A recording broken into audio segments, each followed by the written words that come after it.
Welcome to the Wealth Building for Dummies podcast. We are on episode number 104. My name is Kyle Demian, and I'm joined here with Renji Matthew, and then also Benjetta Steele. We have a special guest today. Benjetta is with Mother of Motivation, and she's going to come in today, and we're going to pick her brain on business credit, personal credit, and building wealth. So, Benjetta, number one, thank you for being here. We appreciate having you on our podcast.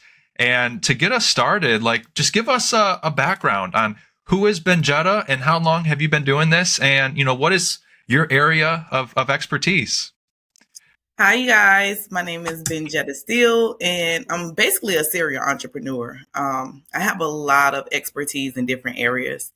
I haven't always been an entrepreneur. I started my journey off just like, everybody else, a 9 to 5, just figuring out life, the traditional life. I had 2 kids by the age of 17, so I was forced to start early. I was always more advanced than my friends because I had to work. And just coming up, my environment wasn't the best, but I still tried to utilize my resources as much as possible to be the best, So with that being said, by me having kids by 17, I did finish school, but I started going to college, and it was just a lot. And I was like, hey, college. I went to college for business management. And it was cool, but I was like, hey, this is a long time. I have 2 kids, so I have to figure this out. I need money now. So I ended up going to get trades and certifications like child care, hair care, nursing care.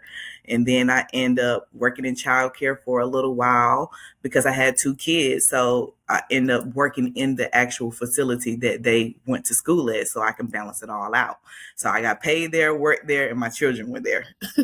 So anywho, moving forward throughout the journey, they sent me to school to get my actual degree in childcare. I went for a little bit, but once again, that timing for me was hectic. So I just did the certifications, and then from there I went and worked in healthcare. So I always had 2 jobs because I needed to maintain a decent lifestyle.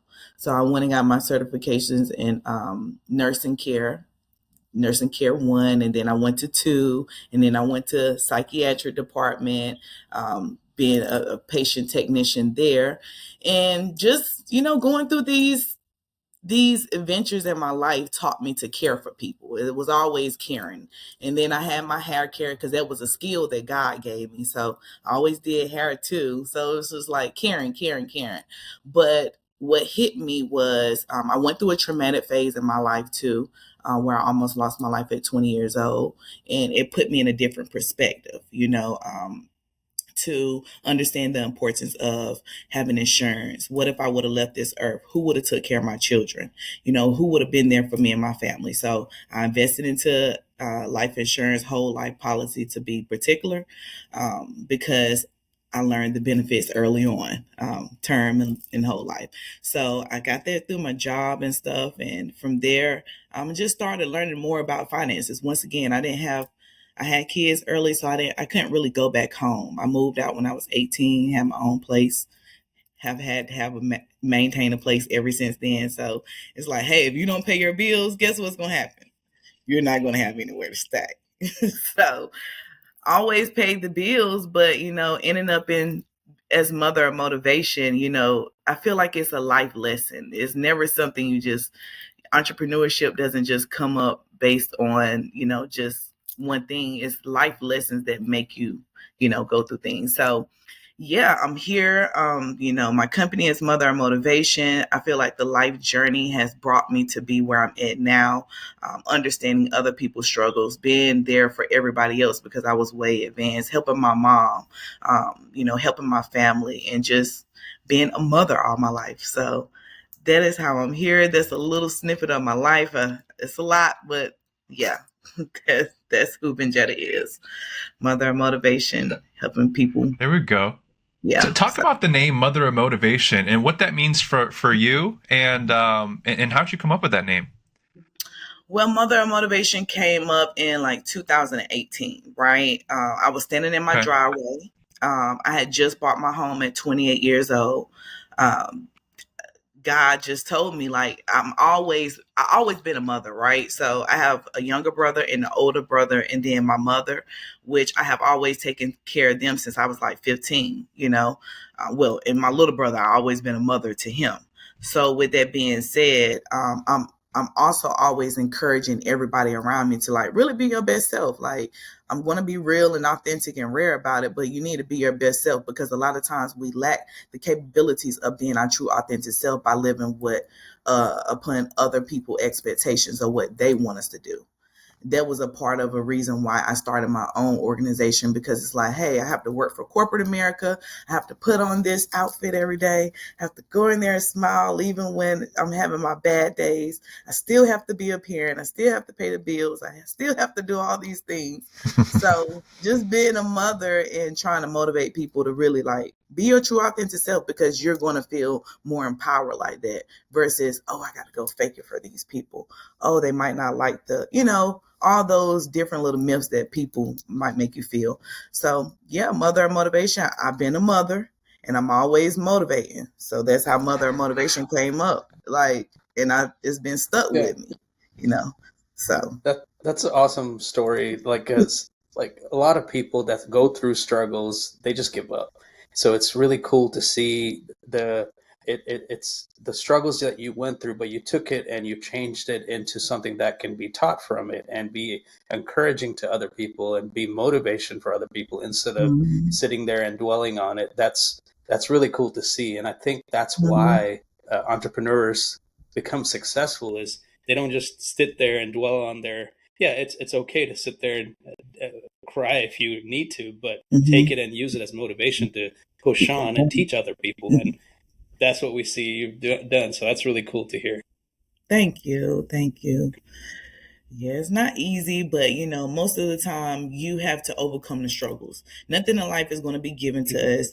If you really want to see yourself really get to another level, you can't limit yourself or your belief, because we are the narrators of our life, right? We Mhm. really make the movie of our life. Like, we're creating a movie as we speak right now.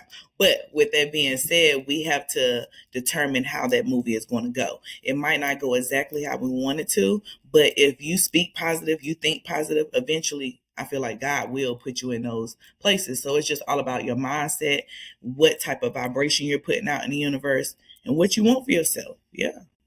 Mhm. Well, yeah. So you went from that to how did you get into what you're doing? I know you do a lot of things, but I know one of the things how we connected was like the business funding, business Mhm. credit, personal credit. How did you get into all of that? Yeah, so once again, it started off as a lifestyle because I never really knew about credit. I mean, I knew a little bit when I hit 18 because I started to acquire things like vehicles and stuff like that, but I didn't know the significance of how credit works.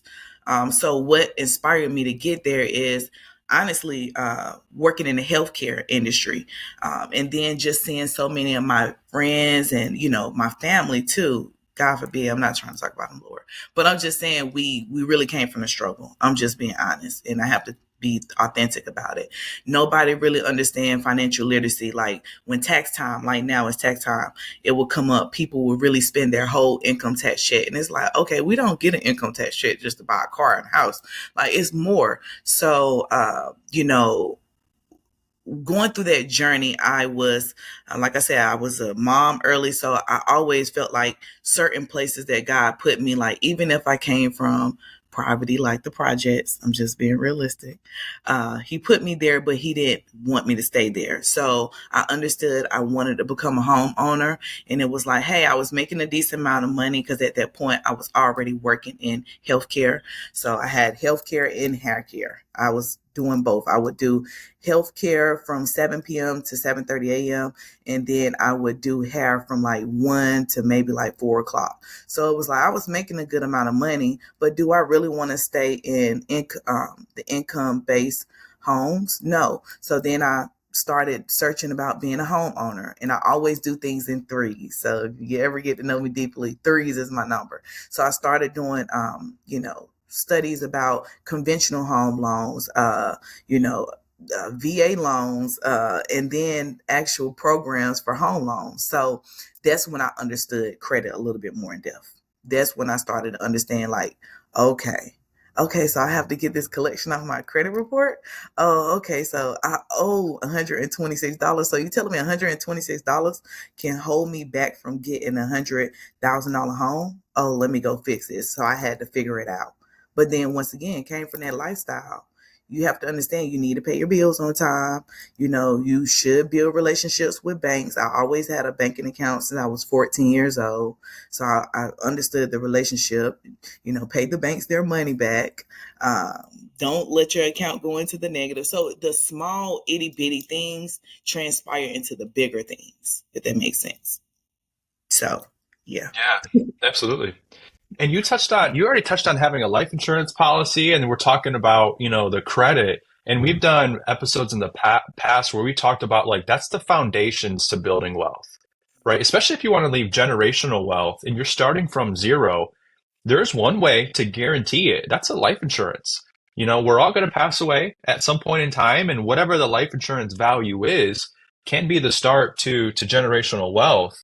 And then, that's like your foundation. And then the next step from there, if you are in debt, is getting debt free. And then once you're debt free, you can really start to invest, leverage money, get into business credit, which we can talk about later. But I think you've so far laid it up as like a perfect transition.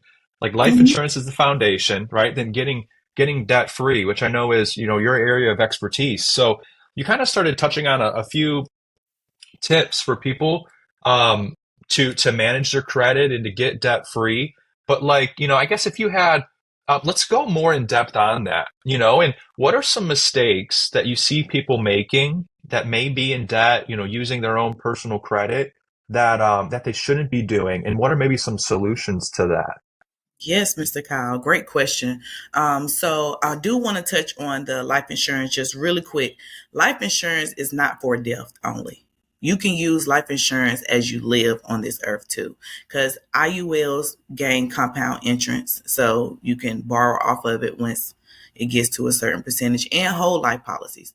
I don't always recommend term life with my clients because it is just like I said, it's term, so it cuts off. But some of those life insurance policies you can roll over. So I just want to put that out there for the viewers that you can use whole life while you are living. It builds up value. It's like a home. It builds up equity and value. So if you ever get into a debtful situation, which transition over, you can use some of that Mhm. income that has built on that whole life policy or the insurance policy, pull it out to help you pay down some of that debt.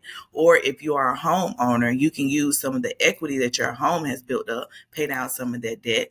Or we can start from the beginning and work on our budgeting skills, because most people end up in bad credit because they're living above their means. It's not that we just wake up Mhm. with bad credit. You're spending too much money. You're living outside your budget. So one thing I have taught myself is I don't want to try to keep up with the Joneses. I want to live for what Benjetta can do. I don't want to buy no, I'm Benjetta and I want a Benz and I'm going to have my G Wagon. I told y'all that when we went to the car show.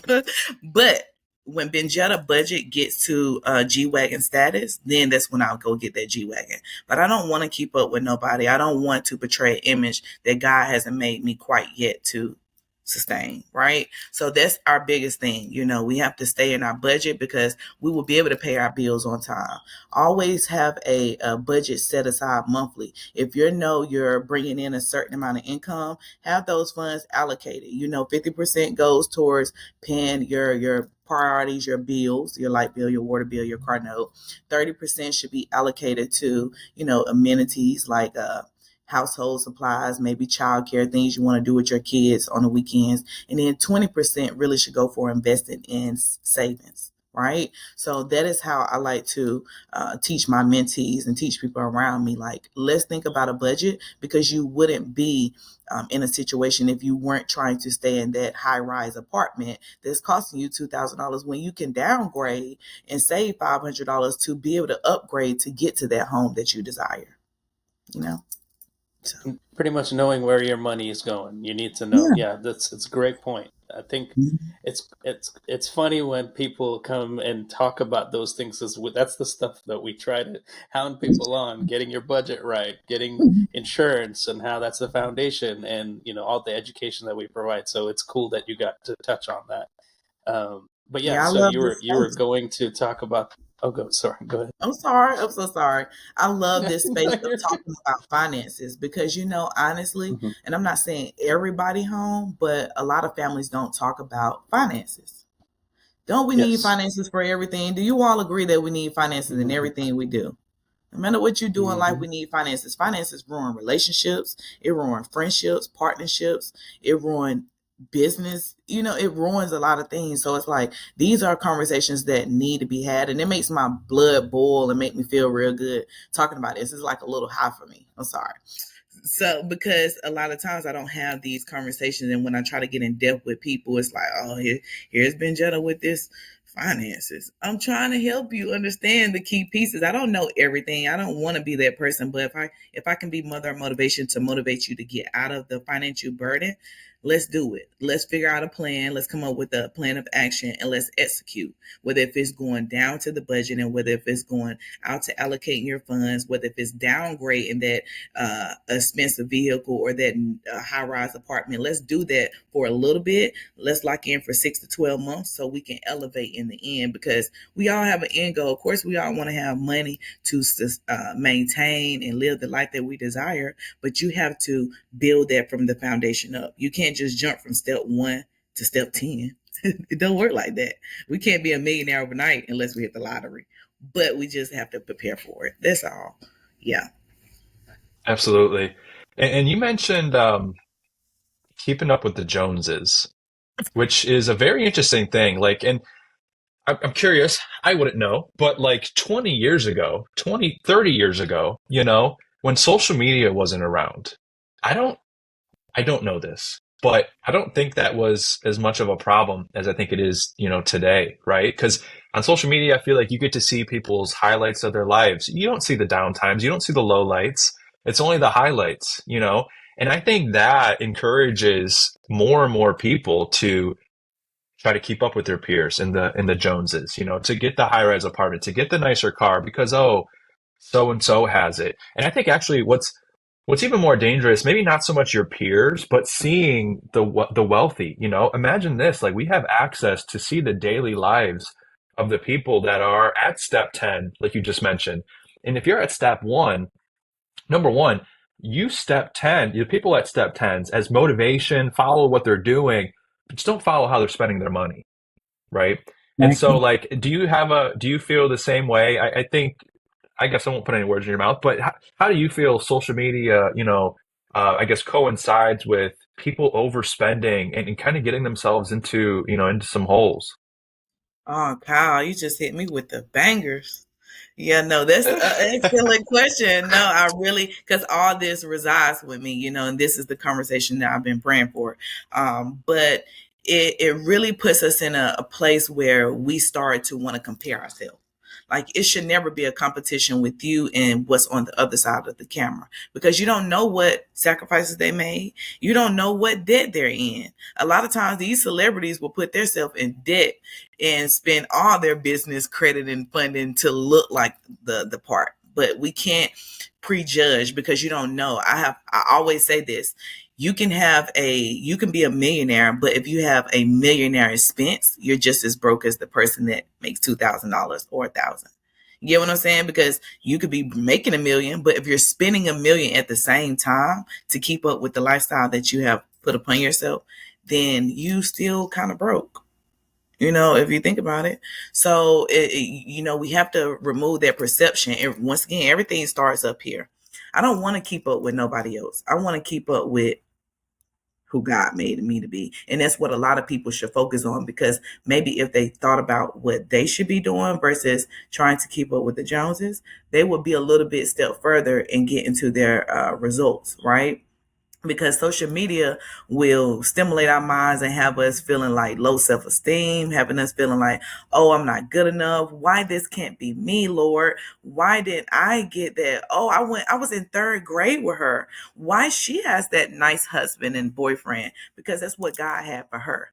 You don't know what tears and trials and tribulations she had to go through. You don't know what sacrifices she had to make. You don't even know what she's going through at the current moment to keep up what she has. So when people make those or have these high expectations or these thought processes to say, oh, I want to be like such and such, or oh, I wish I was celebrity Kim Kardashian or whoever, you don't know what she's going through on the other side to maintain the lifestyle that she has. So we have to focus on ourselves, because if we're making small steps to get to the bigger steps, then you could be a Kim Kardashian. Maybe just try to implement, hey, go get a mentor like Kim Kardashian and say, hey, I'm willing to invest my tax money and for you to be my mentor so you can teach me the steps that I need to. But don't go over there trying to pick Kim Kardashian brain for free, because she's like, no, I can't help you. Yeah, absolutely. And so for people that maybe are, they found themselves in this hole where they've tried to keep up with the Kardashians, like, and if you've ever had clients, that fall into this area, how do you help them? I guess you already kind of said it, maybe downgrading your lifestyle, sticking to a budget, but I guess here, let me cue it up with a better question for you. If somebody is in debt, and I've seen, people say good things, bad things about consolidating the debt, turning it over to another company and letting them do the consolidation. I've seen some people say, hey, set up a life insurance policy, do this. Like for you, what do you think the best course of action is for somebody that is in debt and wants to become debt free, in the next 12 to 24 months? Yes, sir. So the steps that we did discuss earlier, cool, but some people might need a little bit more, and it's reevaluated case by case, because every individual and consumer is different. So first is think about where your time is going, right? Because a lot of times people say, well, I don't have enough time or I don't have enough money. Well, how I look at it is maybe you might need to pick up another source of income, right? You might need to get another source of income. So if you're home 8 hours a day after you get off of your 8-hour job, then maybe you pick up a part-time 4-hour job, go do Uber Eats. That's easy if you have a vehicle. Okay. If you don't have a vehicle, find an online job, something that you can do right from the comfort of your home.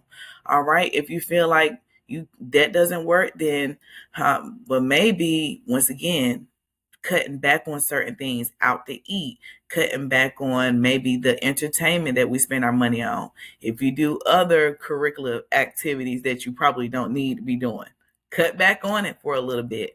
Because once again, when we sit back and reevaluate things, honestly, depending on what type of client I'm dealing with, I would dive deep. And it makes them a little uncomfortable, but it's like it's necessary for us to get to this next level. So with that being said, what are you willing to sacrifice? Because even though for myself, I can speak from my perspective, and then also what I educate too is when I decided to make this full transition, it required me to learn some new things that I never learned before, to go get to some places I've never been before, right? So I had to cut back on looking at television. I'm not sure if you all listen to Kendrick Lamar, but I've seen this a lot now. Turn the TV, y'all. Turn the TV, y'all. Hey, turn the TV off. So a lot of times we need to turn the TV off, because we think about it. You're consuming too much time looking at television when you could be learning something to put into your system to help you to make more money, right? Because learning a new skill or a certification or a trade can always help you make more money. And I always teach from that key piece too. You don't always have to have a degree, not discrediting nobody with a degree, because hey, you can have a degree or a certification and still make money. I have had a lot of certifications which helped me to be a little bit more qualified for certain positions. So when I go for that position that I'm looking for, I'm never going to get denied, because they're like, open shutters. Oh, yeah, you're higher. And then you go in there demanding what you want to get paid.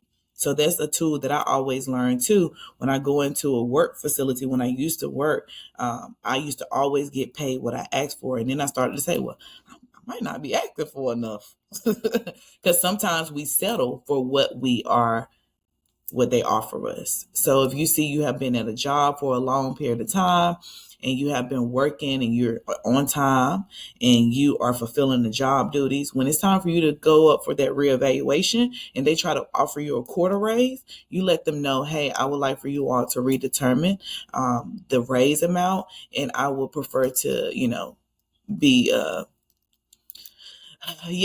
can I get $1 raise? Can I get $1 at least? I need $1. So yeah, just It's trying to, knowing yeah, your worth. Yeah. there you go. So Yeah. And sometimes I it's up think to you you. mentioned sorry, finish what you're No, saying. go ahead, go ahead. No, I was going to say you mentioned a few things there that are really good key points to touch on. Like I've heard so many people talk about how you have to give up certain things to go up, right? And you mentioned that, and it's you have to sacrifice certain things to become a better person. You have to sacrifice, like you said, TV. If you're just sitting there on your couch watching TV all day, you're not going to get where you want to get to. Man. You can't wish yourself there, right? You have to work hard. God can provide ways for you, but you have to do your part to get there too. So, Hallelujah. and just like you mentioned, the education and the certification and stuff, there's also a lot of stuff you have to do and making yourself better so that when opportunities arise, you are qualified to be there. You are qualified to sit on that table. That's an opportunity that's provided for you. So I think that's certain points that you hit on that is really resonates with what we talk about on here. You have to be listening to podcasts, reading things, like getting yourself better. Your mindset is the key to a lot of those things. So if you're not doing that, then when those opportunities come, you're not going to be Qualified. able to sit there. Yeah, you're not going to be qualified. You're not going to be able to provide value there. And if you're not able to provide value when it's needed, you're not going to go too far. Right. So those are great points that you hit on. Thank you. Thank you. Yeah, and that's really the things I went through in life. So I only can teach from a perspective of what I went through. It's like, darn, Benjetta, I know I want to be a millionaire one day.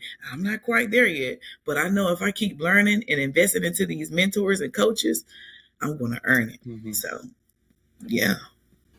Benjetta, we're about 26 minutes in, and I can understand why you called your company Mother of Motivation. It all makes sense because yeah, you've got a really good way with speaking, and I can tell you're a leader, and people, trust and believe in you, and you motivate them. So I love that. And Thank not only can you help people, absolutely, and yeah, not only can you help people, get out of debt, if they're in debt, but people, you mentioned something earlier. You said people don't know how credit works, and people don't know how to leverage credit, whether it's personal or business, but how to leverage credit to actually go out there and help them start a business or to elevate their lives and to make more money. So, like if you can, like dive into what, number one, what do you mean by people don't understand how credit works, and then what are some of the ways that people actually can leverage credit to improve their life? Yes, sir. So once again, I don't want to always say me too or use my story, but I'm just going to speak from my perspective. And once again, I feel like what I suggest, I basically came from here to working on it to get it up here. So it should be able to help everybody, right? So understanding how credit works as a whole, once again, it's a tool. Just like I think one of you guys just said, you have to use those resources to leverage up. I got criticized so much coming up because I did use resources. I'm like, hey, I'm gonna use this as a stepping stool, this and this and this, and it worked out for me. So you utilizing resources and understanding how important it works hand in hand with your life, but understanding, I started understanding credit a little bit more in depth when I hit about 26 years old. Like 25, that's when something clicks in my head like a light bulb. Like, oh, I need to get a house. Oh, I need to be building because it takes you about 30 years to pay a house off. I'll be about 55 if I get it now. It's going to take me forever to pay that house off. So I always thought from that perspective. But with that being said, understanding that we don't want to wait till we need credit to understand credit. If someone would have taught me about financial literacy and the foundation is credit before I hit like 18, I would have been a millionaire already. I guarantee you that. because I will have leverage credit. And honestly, it's a tool that the rich people use. And the more and more I grow in leadership and mentorship, I'm learning that, wealthy people do not use their own money. They use other people's money, OPM. So with that being said, I'm going to speak from a consumer's perspective when it comes down to credit, because most consumers are using credit for big purchases like purchasing a home, purchasing a vehicle, when they might go to Macy's or TJ Maxx and they want to get that Macy's, the merchant credit card, they're going to use credit for that, right? Or they might go to the bank and get their first credit card. Well, I know from my lifestyle, a lot of times grandparents were like, oh, only get one credit card, sweetheart. You don't want to mess your credit up. So, yeah, you never really understood. I can go to the banks and create multiple relationships with multiple banks and be able to, they loan me other people money, which is the bank's money. So therefore I can use it for investing. But from a consumer's perspective, we think that we need good credit for just purchasing, making those big purchases like the home, the car, and so forth. Well, once you get to that place, it's like, okay, I have good credit. I'm paying my bills on time. I'm not maxing out my credit cards. My utilization, I'm keeping it below. I'm staying in my budget. I'm staying in my tax bracket. I'm not applying for too many things at one time. Understanding all those data points, which is how you maintain a strong credit profile. That's how you build over a period of time, the history of your lifespan, depending on when you start to build credit, which most individuals start at like 18 because they go to college, acquire a student loan, and then that's probably more than likely the first thing that's on their credit profile. Well, it's important, once again, from a consumer's perspective, to pay your bills on time each and every month. It's important for you to not inquire on too many different accounts, just applying for vehicles everywhere. Like, say, for example, when you go to the car dealership, this is something that a lot of consumers aren't aware of. Every time you go to a dealership and you apply for a vehicle, they're running your credit through multiple creditors to see who's going to approve you first. So there might be anywhere between 5 to 10 creditors, depending on who picks you based on your credit profile, which as a consumer, they don't know that they're not supposed to do that, but it's illegal for them to do that. But when they're, doing the car salesman tactic on you and they're talking fast to you like a salesman, you don't know what you're getting yourself into. So that hurts your credit profile and it also decreases your credit report, right? So what I would recommend is to never let a dealership run your credit multiple times. Go directly to a credit union. A credit union is going to be more favorable. The interest rates are going to be much lower and it's going to be much consumer friendly, where it's not going to hurt your credit profile, but it's going to help you in the long run to save money on interest rates. Because a lot of times we don't think about interest. Most of our money go towards interest because we don't have the best of credit. So when you have better credit, it allows you to have lower interest, lower down payments. And technically, by law, it's against the law to charge a down payment when getting a vehicle, but they do it anyways, right? So if you have better credit, what I have learned in my last 6 years of just really knowing how to handle things now, when you go and you acquire on a new vehicle, for example, and you go to a credit union is not going to charge you a down payment on a vehicle, right? But if you go to the dealership and apply for that vehicle, they're going to charge you because the financing team wants to make some money. The salesman want to make some money. All right, you better make your money on the back end and put it in this thing, but I'm not paying you no down payment. And I'm walking out of here with no money out of pocket because this is how I go to the dealership, because I'm telling you from my perspective. I know what my credit sits at. I know that my credit profile shows credibility to where I don't have to show documentation because of that structure. And I know you're not going to charge me high interest. I'm looking at anywhere between 3.9 or below, depending on where the, interest rates are at that moment with the economy, right? So with that being said, once you know how to use credit, nobody can really get over on you financially, right? Banks, creditors, whatever, They can't, because it's a tool. It's a tool and a resource that you leverage. So once again, consumers can use credit to help them maintain a lower lifestyle when it comes down to expenses. They can save money. The better your credit, the better your lifestyle. It also plays a part in your vehicle insurance, your life insurance. A lot of people don't know that, but if you have certain credit monitoring services, it will show you like, all right, my car insurance is going to be cheaper because I'm more credible, my credit score kind of has that factor.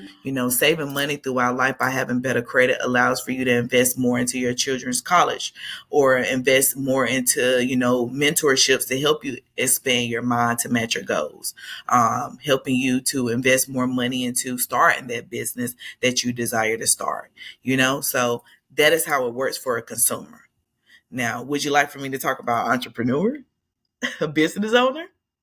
Yes, Okay. go right Yeah, ahead. let's do it. So a little bit about the business perspective.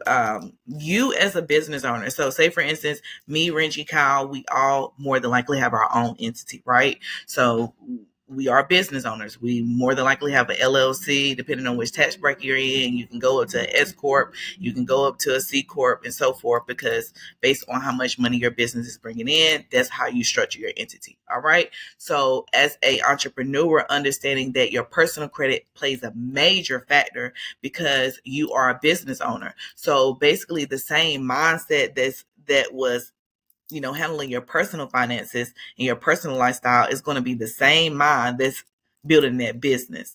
So if you go into the business with the same bad habits, of having poor financial habits or not knowing how to invest your money, you're going to take that into your business, right? So it's important that we rewire our mindset around money and credit. So therefore, when we want to become an entrepreneur, you understand how your budget is going to be set up, how you're allocating your funds, where your money is going into. I don't need this so much product here, or I don't need to be invested into this quite yet. I need to wait, right? So as a business owner, you are the personal guarantor of that business, right? So Renji is the personal guarantor of his business. Kyle, you are, and I am too. So when it's time for me to go to the bank and say, hey, Mr. PNC or Mr. Chase, can I borrow $50,000 from you because I'm trying to invest into my small business and I just need a little bit of help so therefore I can get on my feet? Where Mr. Chase looks at your personal credit profile, and Mr. Chase, because he has to use some type of credibility, you're a new business owner. He don't know whether to trust you or not. He don't know who you are. You could be running off on him with his money. He want to know that you pay your debt on time. So Mr. Chase say, well, let me see, Mr. Kyle. Let me see if you are credible for this actual $50,000 funding that you're trying to borrow from me. All right, he does his research, and Mr. Chase say, well, I see, Mr. Kyle, your credit profile is outstanding. So you as the business owner, of course, I'll let you use this, my funds is $50,000 at 0% interest because you show trustworthiness. You have built up your credibility. You have shown me and the rest of the world that you can manage this money. Here is a line of credit, a credit card with $50,000 on there. Okay, so I'm going to let you use this to build your brand and business. Okay, then we have Mr. Smith over here. Mr. Smith, he doesn't pay his bills on time. He's been staying with his mama all his life. He's been just not trustworthy. He can't even pay his auntie back $100. So Mr. Smith goes into the bank and he said, well, nobody wants to hire me because I'm not educated and I don't want to go learn that because I'm too old. I don't feel like I'm 40 years old. I don't want to go back to school for anything and get no certifications. And I like looking at my TV, so I'm not going to turn it off for you or nobody. But I'm going to start my own lawn care business because I know I'm good at cutting grass. But I do need some equipment for my business, and I do need some gas and stuff for it. So let me go to old PNC and see if he'll let me get some money. All right, we go to PNC, and I'm Miss Steele, and I'm checking Mr. Smith's profile. Like, let me see what's going on, Mr. Smith. Let me see how we can help you in your business. Congratulations on your journey. Okay, so I do Mr. Smith pull his credit report as that personal guarantor of that business. I look at Mr. Smith's profile, and I'm like, oh my God, he got an eviction, a repossession. Like, oh God, he has stayed at all these different places in life. in his 40 years. Oh my God, he is not stable. He can't even keep a job. Look at all these employment histories he has under his profile. I don't Well, right now, I'm not going to say this to Mr. Smith, but right now, Mr. Smith, it looks like you weren't approved at the moment because your credit profile says that you owe a few collections and you have some repossessions on your credit report. So right now, what we will have to decline you at the moment. But if you go and work on your credit profile and come back and revisit us, then in 6 months, then we might can help you out. Sorry, Mr. Smith. And then that's what people lose hope when they get denied. But if you prepare, I live by 5 P's. Proper preparation prevents poor performance. If you prepare in advance, you don't have to worry about those things. Pay your bills on time. Stay in your tax bracket. Keep a budget. Don't try to keep up with the Joneses. If you're in debt, get a second job. Go get some certifications so therefore you can be qualified for the job that you desire to make more money. Because if you have a McDonald's job, you're going to have a McDonald's budget. So we need to elevate it and get a Saks Fifth education and get a Saks Fifth money. So that's how I look at it. We need it for everything. So yeah, that's it. Thank you for going in through all that. Yeah, I think there's a lot of importance in what you talked about and knowing what your credit is. It's like going into battle without knowing the costs, right? What is that verse? Like you got to know where your credit is, where your funding is, what your budget is before you go into anything. And that's a big part of getting into business too, to get funding and, have a good profile is huge. So thank you for going into that. Is there anything, as we wrap up here, anything that we didn't cover that you want to go over? Yes, I just really want to say, even from the entrepreneur's perspective, because I've been an entrepreneur really all my life since I was 7 years old, but I still always maintain, work history and so forth until I really stepped out fully as an entrepreneur and said, hey, I'm going to step out on faith and understand that God is really the foundation to getting to the next journey. Because a lot of times we don't know what our next path is going to look like. We don't know where we're going to be in the next year. And the person I am today is not the person I was last year. So you can't hold those, misperceptions or hold your past accountable for your future, because really our future is right now. So we are making a determination to change the projection of how we handle things, so that falls into the category of finances.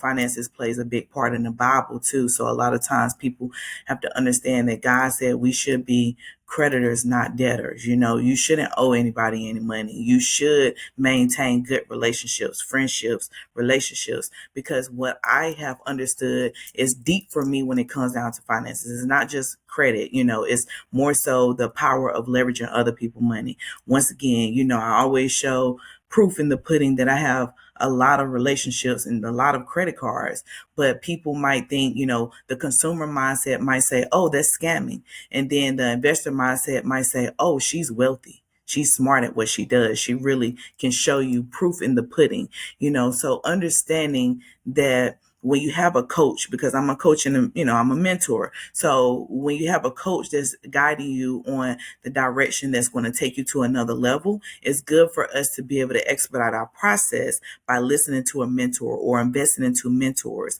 because coaches is just like college to me, except you have an individual that you're investing in who's going to help you expedite your process on what could have taken you 6 years is now only going to take you 6 months, because you have the right coach who has already been through the trials and tribulations, right?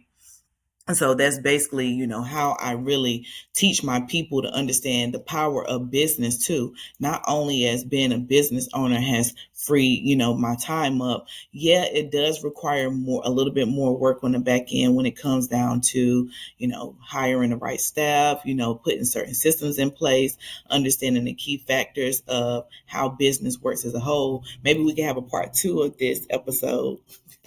But about the back end of business, and what it really takes, because a lot of times people just see us posting about our business and they don't know you have to have the assistant who creates the content. You have to have the editing guy who does the videos. You have to really invest into the marketing and the ads that you have to run. You have to invest into hiring the staff. And then as a mentor, helping people get on a certain level like you. Maybe they might surpass you, or maybe they might never support you and announce that you helped them get there. You have to be ready for all those things, because business is not just clean and cut. It could be a little bit of cutthroat, so you have to be prepared for that mentally, emotionally, and financially, so once again, transitioning from the consumer and poverty mindset to the business owner prosperity mindset requires a whole different transition, right? So you just have to be prepared. You have to understand to always use other people's money. Maybe if we do have a part two, we could talk about understanding the key factors in leveraging these relationships with different lenders, how to build those relationships, how to maintain those relationships, not burn your bridges, and then also understanding how to access hundreds of thousands of dollars from the banks by just leveraging good credit. That's one of my key factors. Yes, credit is the foundation, but not only have I been able to access hundreds of thousands of dollars and build strong relationships with different lenders, but I have to maintain those relationships. So when I look at any of my clients' credit profile, I can kind of tell how they maintain their real relationships. Are they paying their debt on time?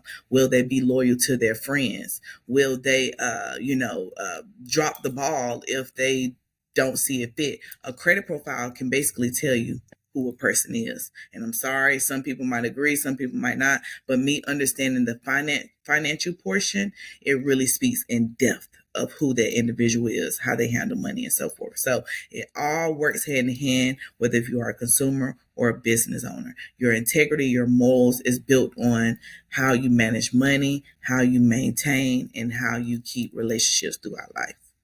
I love that. That was well said. And so for people that are watching this, that they're like, wow, Benjetta's talking about all this great stuff and I need help. Where can they go to find you on social media to learn more and or to reach out to you if they want to work one-on-one? Of course. Yes. So on Instagram, my handle is I am Benjetta the Boss, but you always can search Mother Motivation because that's my main company name. And then on Facebook, it is Benjetta Boss Lady. So yeah, Facebook and Instagram. And then I have a YouTube as well, which is Mother Motivation, which I'm working on building that up as well. So my goal is to help 300 entrepreneurs in the next 90 days to get their credit to a certain level, at least a 700 or above, and be able to help them access their first $100,000 in funding. So therefore they can invest into their business venture. And then right now I'm also offering a mentorship called Boss Your Life Up Mentorship, and it teaches them all things finances. So that's the mindset, budgeting, credit, starting and structuring a business, building business credit, accessing their first $100,000 in funding, insurance, starting their own Airbnb and rental car business, short-term property. So whichever your heart desire, I want to be able to educate on it. So now they have a foundation based on which direction they want to go. I love that. That's awesome. So if you want to boss your life up, contact Benjetta, right? Yes. Benjetta, thank you so much for being here with us. Before we let you go, though, we do have two questions we ask every single one of our guests that we have on. And the first one is, what is the best advice you've ever received? And actually, the second question is going to be, what's the worst advice? So maybe if one is easier to answer than the other, we'll let you start there. But what's the best and worst advice you've ever received?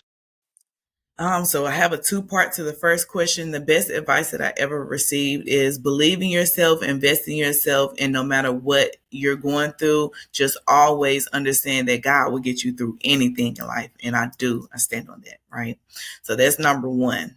Number two is the worst advice that I received recently was you need to stop investing into mentorships. You didn't invest $50,000 into mentorships and you need to stop. That was the worst advice, literally to the point where I was like, hey, I think I need to step back from you, because mentorship has not only changed my life, but it has helped me excel really fast versus me trying to go the traditional route. And I don't knock the traditional route, but different things work for different individuals. And if I can make $100,000 in 100 days versus a person taking 2 and 3 years to make $100,000, then which route do you think I want to go? The smart Absolutely. route. Yeah.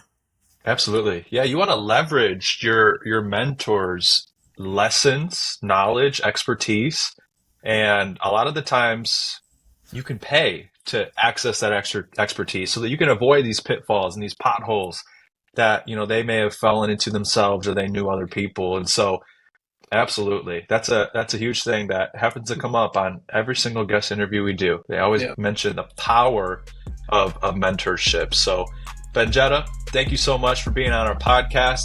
Thank you guys on YouTube here for watching. If you guys made it to the end of the episode and you enjoyed it, please give us a like and subscribe. That way we can have more awesome people like Benjetta come on. And as always, if we can ever help, we're here to help as well. And we'll see you guys on the next episode. Take care.